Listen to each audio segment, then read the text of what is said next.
Book 4 The Book of Birth and Quest. Canto 2 The Growth of the Flame, page 365. Impatient subjects, their tied longing hearts, hugging the bonds close of which they most complained, murmured at a yoke they would have wept to lose, the splendid yoke of her beauty and her love. Others pursued her with life's blind desires, and claiming all of her as their lonely own, hastened to engross her sweetness meant for all, as earth claims light for its lone separate need, demanding her for their soul-jealous clasp. They asked from her movements bounded like their own, and to their smallness craved a like response. Or they repined that she surpassed their grip, and hoped to bind her close with longing's cords, or finding her touch desired too strong to bear. They blamed her for a tyranny they loved, shrank into themselves as from too bright a sun, yet hankered for the splendor they refused, angrily enamored of her sweet passionate ray.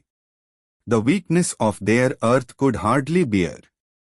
They longed but cried out at the touch desired, inapt to meet divinity so close, intolerant of a force they could not house. Some, drawn unwillingly by her divine sway, endured it like a sweet but alien spell, unable to mount to levels too sublime.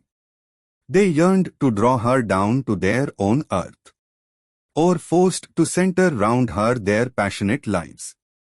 They hoped to bind to their hearts human needs, her glory and grace that had enslaved their souls.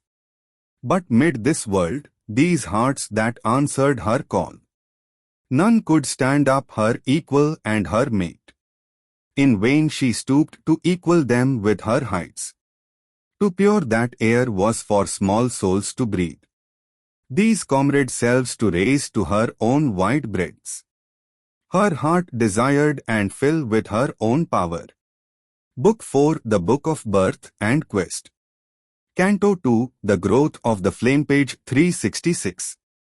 That a diviner force might enter life, a breath of Godhead greaten human time, although she leaned down to their littleness, covering their lives with her strong passionate hands, and knew by sympathy their needs and wants, and dived in the shallow wave depths of their lives, and met and shared their heartbeats of grief and joy, and bent to heal their sorrow and their pride, lavishing the might that was hers on her lone peak, to lift to it their aspirations' cry.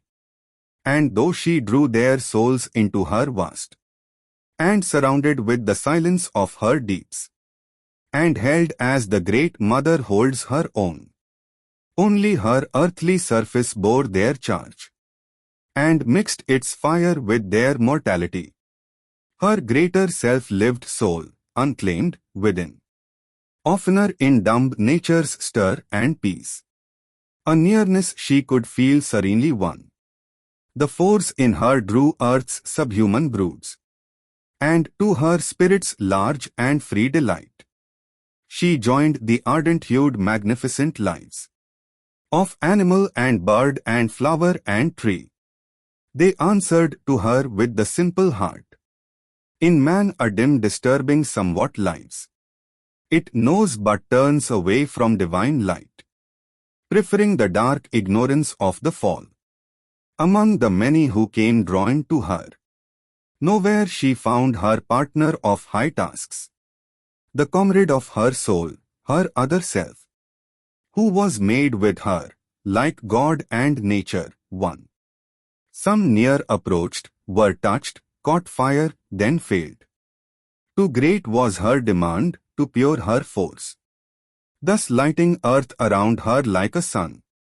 Yet in her inmost sky an orb aloof, a distance severed her from those most close. Puissant, apart her soul as the gods live,